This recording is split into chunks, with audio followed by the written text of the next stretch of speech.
廣東省海洋與漁業局今年5月至7月抽樣檢查288個水產樣本，發現1乘1唔及格，當中33個羅非魚，即係非洲鯽嘅樣本，有10個含甲基睾丸酮激素，比率達到3成。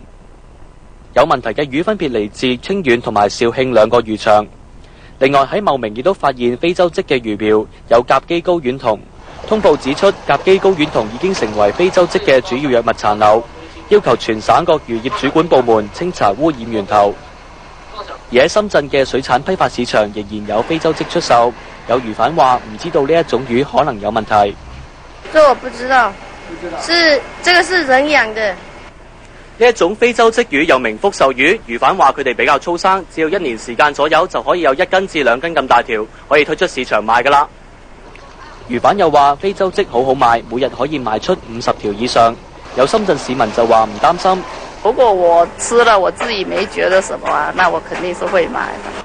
有批發商就話，輸往深圳嘅淡水魚類一般都會由原產地檢驗。檢疫啊，衛生部啦，咁樣啦，呢2個部門比較重要啲啦，咁樣出口嘅都我哋唔做出口嘅。佢又話，衛生部門如果發現魚類有問題，唔會批准魚類離開原產地。無線電視記者陳家明喺深圳報導。